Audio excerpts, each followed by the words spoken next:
Rash. So far, we've had Pimple in the lead with Zitz very close behind, and Rash was dwindling down in the like $60 range.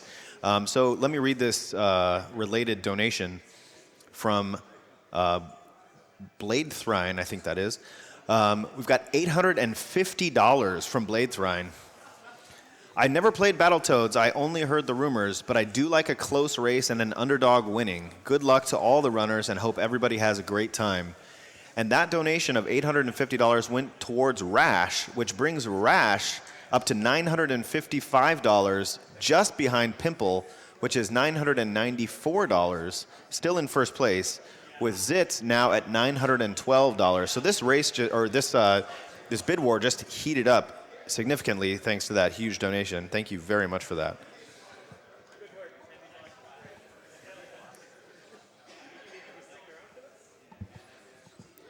We've got $25 from Anonymous, who says, thanks to all the runners and support for donating all this time.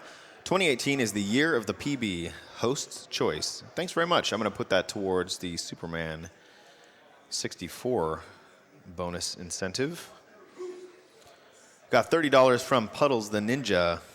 Always have to save my donation for the NES block. It's the highlight of the week for me. It's amazing how much this event has grown over the years. You guys do great work. Shout out to some of my favorite streamers, Endy and the Mexican Runner.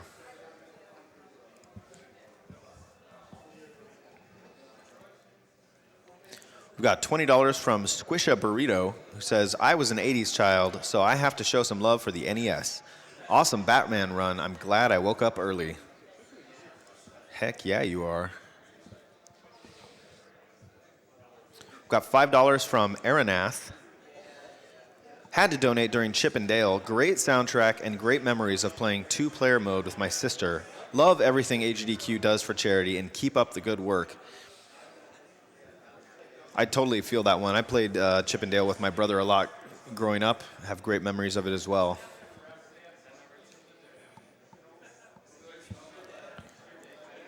We've got a $20 donation from Trumpet Player, who really is hitting on something that I can relate to here.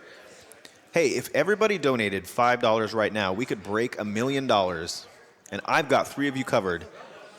This is my first donation, and I have seriously fallen in love with this marathon. Great cause, great entertainment, and just a fun time.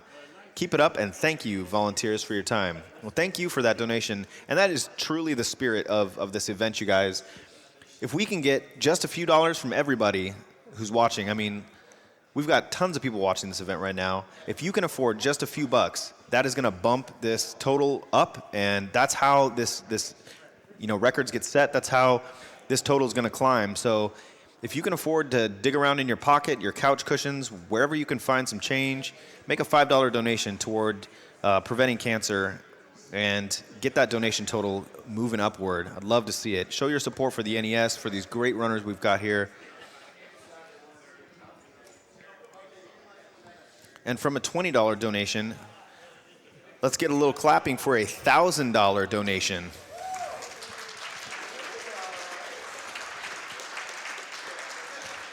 It takes donations of all sizes, folks. This is Mulder TPC, who says, 7 years ago today, my mom died of lung cancer. This is in memory of her and the hours of joy that I got from the NES she bought me. Thanks for everything that AGDQ does for the fight against cancer, and thank you so much for that amazing donation.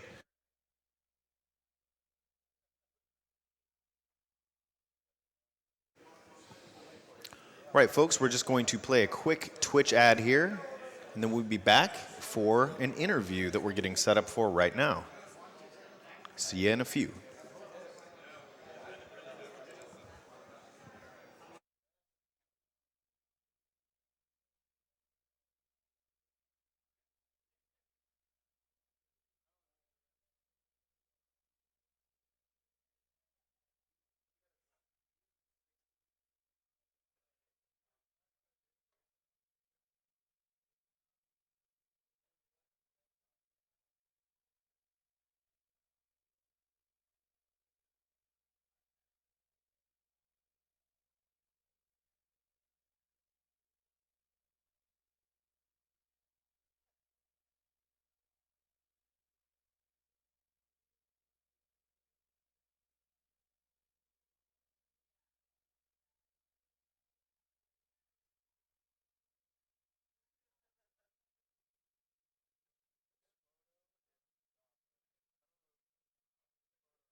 All right, guys, it sounds like we are ready for an interview, so we're going to kick it over to the interview desk right now.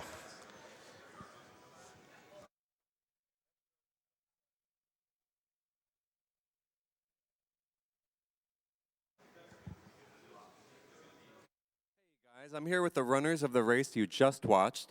We've got Angry Lanks and Endy. Endy coming out victorious in the end. Thank you guys so much for that awesome Rescue Rangers race. That game can be so kind of rough with all of its different luck elements. Do you feel like you got pretty good luck throughout the run? I got decent luck, I would say, honestly.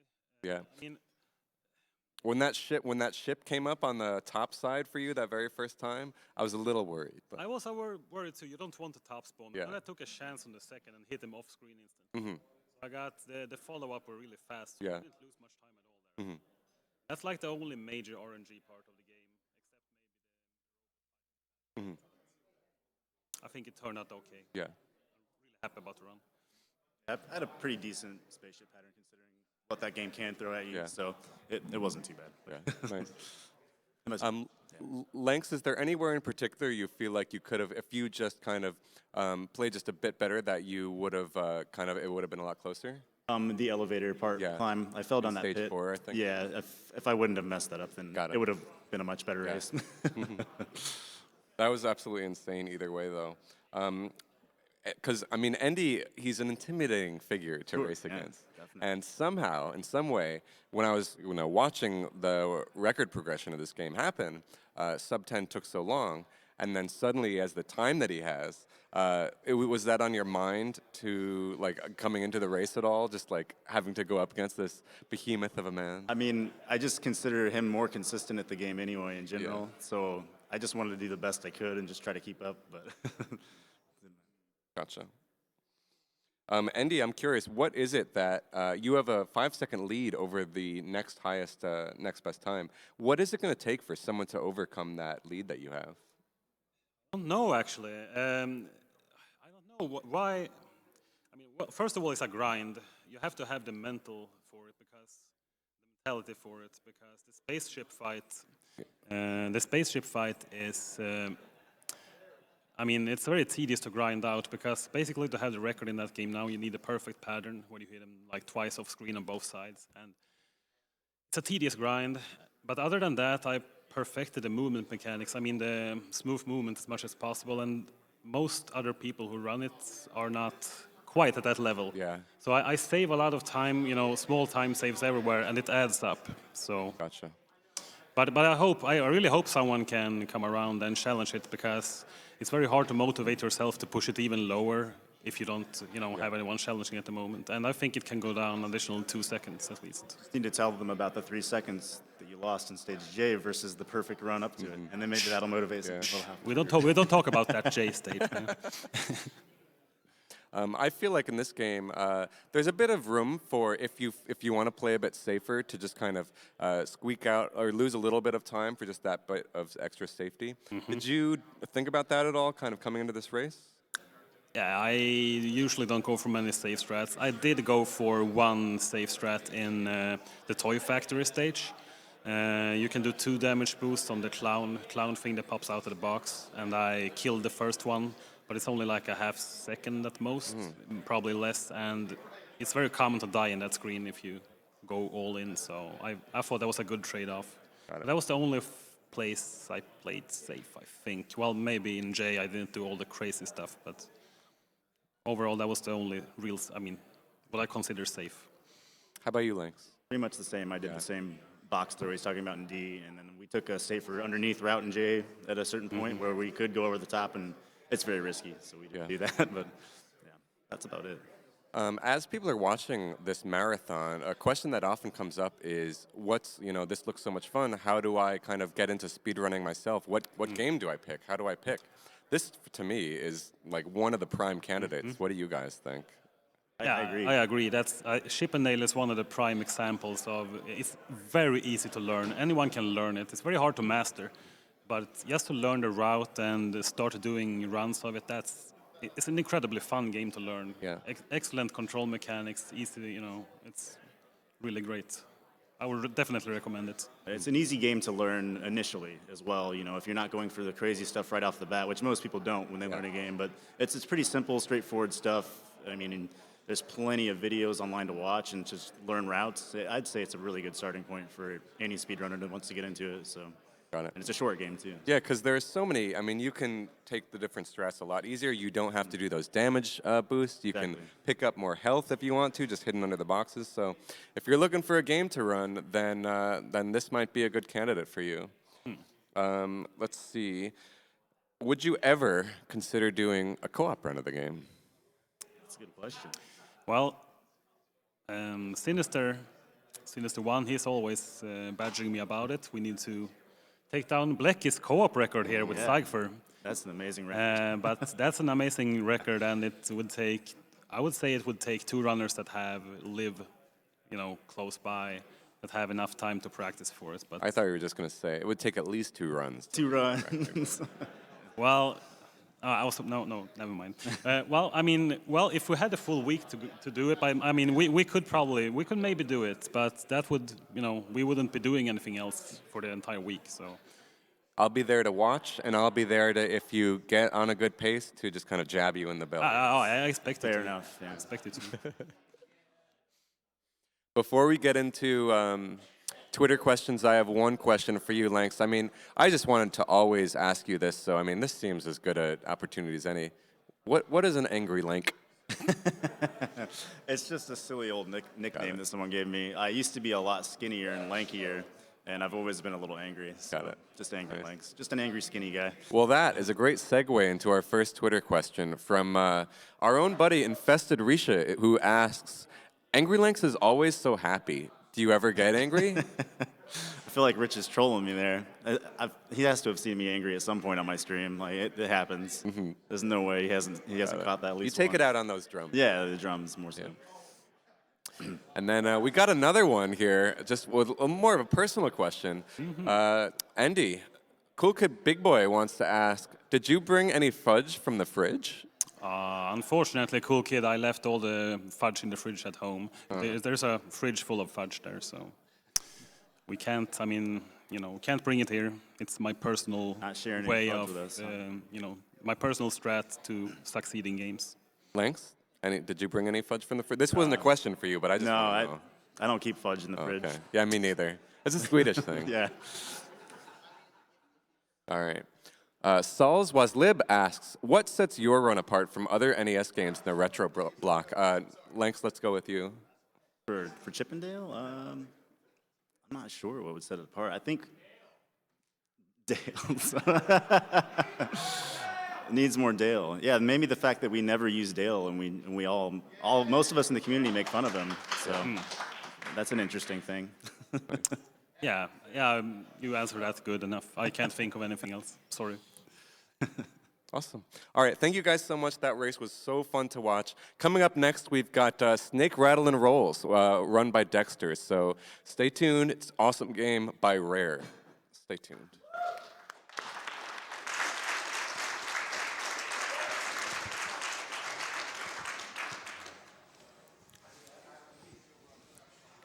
Thank you, Blecky, for that awesome interview. Thanks to Andy and Angry Lanks. Dexter is another one of the Swedish crew that was delayed for 2 days getting here, but he is here to run Snake, Rattle, and Roll for you in just a moment. Super hyped. I do have some other developments in that Battletoads character bid race that I need to bring you up to date on. We've got $100 from Numbers234 who says, I also like a close race. And looking over at the totals right now, we've got Rash, which when I started my hosting shift, Rash was at $60, and it is now in first place at $1,530. So Rash has toppled Pimple and Zitz. So we've got Pimple now in second place at $1,114 and Zitz at $977. You guys love your facial blemishes. So this is like a crazy turn of events for me here. We'll see what happens. We've still got a little ways to go before Battletoads Arcade. So if you want to get your favorite Toad run by PJ, get that money in there. Rash in first place, incredibly, right now.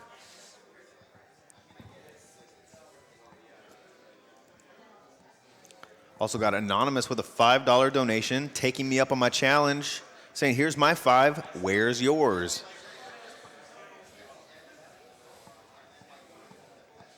And no, you cannot take change from your couch cushions and push them directly into the computer screen, chat. That does not work.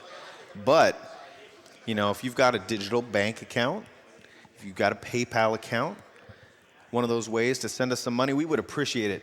We've gotten $1,000 donations, we've gotten $5,000 donations, but it's those $5 donations that creep this total upward and get us there. We are now at $411,000, which is awesome pace. We can keep that going, though, with your help, okay? If you haven't donated yet, make yourself that first-time donator you know you can be. If you've watched this event multiple times but have never taken that plunge and donated, do it today. It feels good. Also see creeping up on that total for the Superman 64 bonus game. That's made some progress. It's now at $13,555 out of $30,000. It's still got a ways to go. So if you don't know what to donate toward, put it towards Superman 64.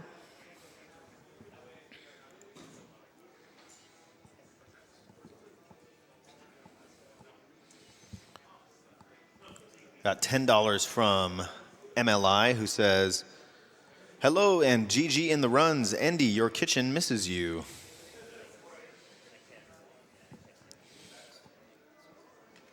$20 from Simeon, who says, the announcer is right. Thank you very much.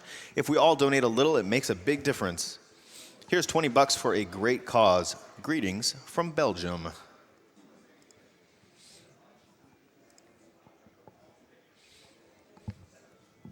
$5 from the champ, who says, hey, let's reach them 500K.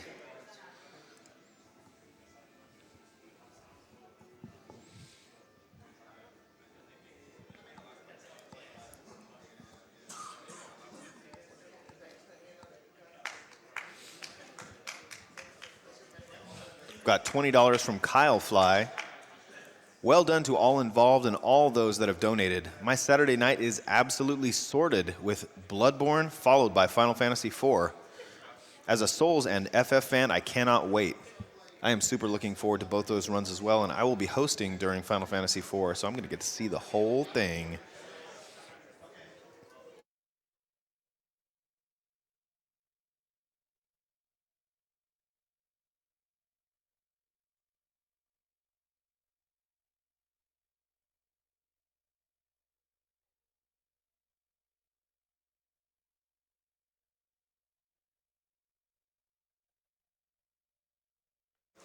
All right, guys, it looks like we are ready for Dexter's Snake, Rattle, and Roll. We're going to kick it over to him and the couch. Let's go, everybody. Come on now.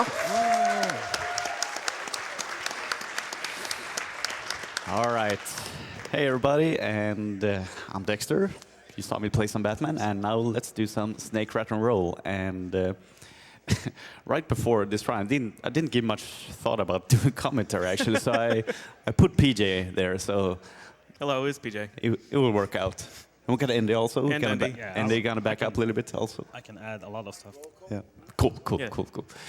All right, so there's a slight possibility that I have to reset on first stage here because we're doing 100%, so I need to catch a rocket at the very end here that will warp me to the credits pretty much. No. But all right, start the timer when I get movement. I will let you know. So 3, 2, 1, go. Yeah, so this rocket, you pretty much just have to book it straight to the right and not hit anything. He's good. Oh, we got yeah. it. Nice. All right, good. Good. All right, smooth sailing now. Yeah. Level 8 already? Yeah, level 8. Wow. So there are 10 levels in this game, and the rocket takes you straight to 8. This is where... Yeah. What? Maybe I shouldn't have used your controller before. Never happened before. Yeah, that was some RNG manipulation right Yeah, there. yeah. I mean, it's very RNG heavy here. He needs to eat enough, basically, to make himself heavy enough to go on a scale and open the door. So. Yeah, so the things he's eating right now are nibbly pibbly fish. And there are 4 different colors of nibbly pibblies in this stage. Ordinarily, the black nibbly pibblies do not exist. But there's red, blue, yellow, and black. So the blue Nibbly Pibblies are only worth 1 mass unit, If you're playing whatever one. we want to say. If you're playing red, red is worth 2, yellow is worth 3, and black, if you lick it enough times, becomes yellow, and then you can eat it. So these Nibbly Pibblies, the Nibbly Pibbly eggs in the little streams here, they always spawn in the same color, but their movement is random, and which ones will take form is random. So ordinarily in the rest of the game, it's just extremely RNG dependent. Which color Nibbly Pibbly you get and what direction they run. It's a completely frantic and frustrating game. In this stage, you know what color is going to spawn, but they can do just like that black Nibbly Pibbly fish did, and just spawn and go off screen and he's gone. So it's really frustrating to deal with. And what you saw him get in the very first of these water pools, ponds, is he got a tongue upgrade. So when you start each stage, your tongue like just barely extends out of your mouth, and it's really hard to eat the Nibbly Pibblies. But you can collect these tongue upgrades, and your tongue continues to grow, and it makes it a lot easier to manage. That's safety. It's an extra life. So the tongue upgrades don't persist from stage to stage, but in this stage they will persist from checkpoint to checkpoint, and that's the little Y. Or a tongue, I suppose, but Y. Have to add that Dexter making eating those Nibbly Pibblies very easy, but in the water stages here, the controls are actually very awkward. You need to be at the right height position, and you know it's an isometric view, so it's pretty hard to control. But Yeah. he's doing a great job. As far as an isometric game goes, the controls are really, really tight. It's just Yeah, the controls are understanding the good. depth is very tricky in this game. Incredible. Incredible, yeah.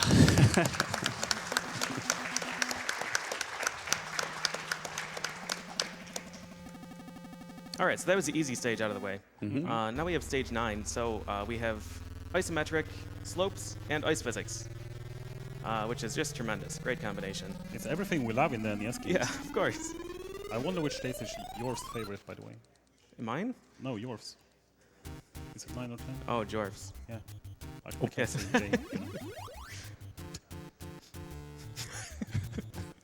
Okay, so Dexter grabbed a tongue upgrade at the very beginning of this stage. There are a few cool skips that you can do like that.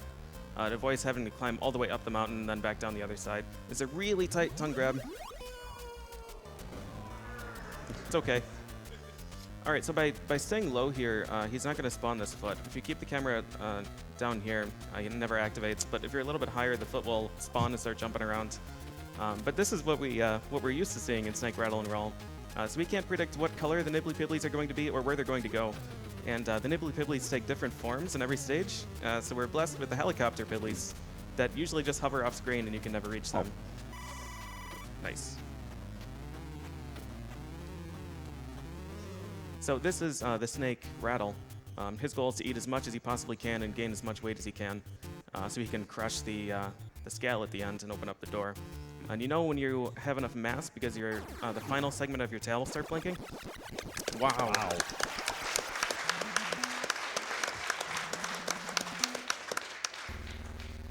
All right. So coming up is a pretty kind of awkward trick here. Yeah, this jump is awful. Oh, nice!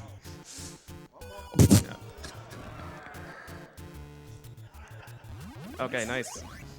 So that's really tricky because this game is very generous with its fall damage. It doesn't wait for you to fall, just is like, oh, you're in the air and the floor is way down there, so you're going to die now. So the first jump that he did is really tight. You have to be off like I don't know if it's pixel perfect or not, but it's certainly very close. So once again, these Nibbly Pibblies can just be fired anywhere, and usually what you see is they just get launched down the ramp and then just hover down there. So if the luck gets bad enough, he'll just jump up on the slope and scroll him off screen somewhere can spawn. I think only 3 can be active at a time. And in addition to the color being random, whether or not the Nibbly Pibblies are real is also random. So sometimes they just come out and turn into a bomb and explode. So it is a very random game. Also, this foot, I don't remember if you can actually kill this one or not, but if he steps on you, you lose a substantial number of your tail segments. I don't remember if it's all of them or just a few.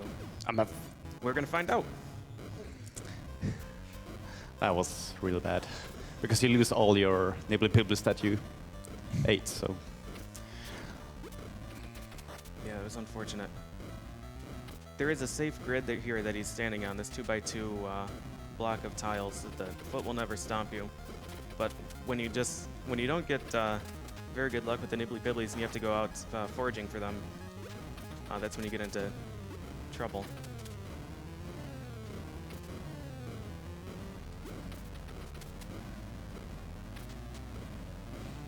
They're pretty good now.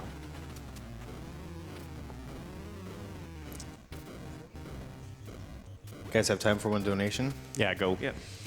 Got $30 from Case214 who says, donate, rattle, and roll. Let's get those donations off the scale. Keep it up, guys, and snake care. But, hiss. Oh. Youch. All right, so now we have the final climb, safety 1 up here. The final climb is one of the most notorious things in this game. It is exceptionally cruel with the placement of the slopes plus the ice physics that we've been dealing with the entire stage. And by we, I mean simply Dexter on his own.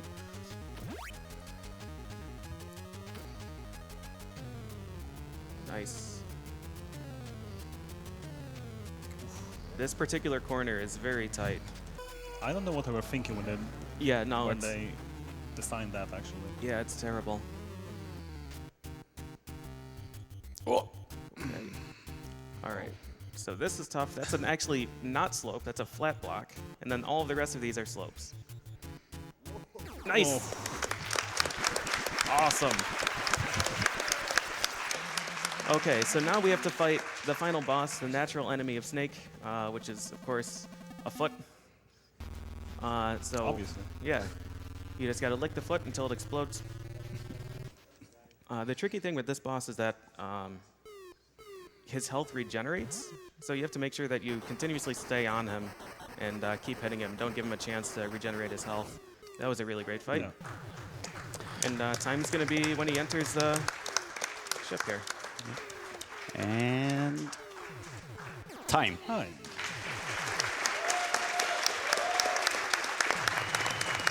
Yeah. Well, Pretty good. yeah, I mean, it looks kind of casual, but it's very RNG dependent Yes. on the nibbly pibblies and all that, so. Yeah. It's a But- super hard game. It's very fun to play, but very hard. Yeah. So, but yeah, I'm satisfied with that, and I'm glad I got to play it on AGDQ because it's one of my childhood games that I played a lot. So, I'm happy. I'm happy with that. And yeah, that was it. Thank you. Yeah, Thank you great so run. much. Thank you. Yeah, let's hear it for Dexter one more time, guys, and all the Swedes who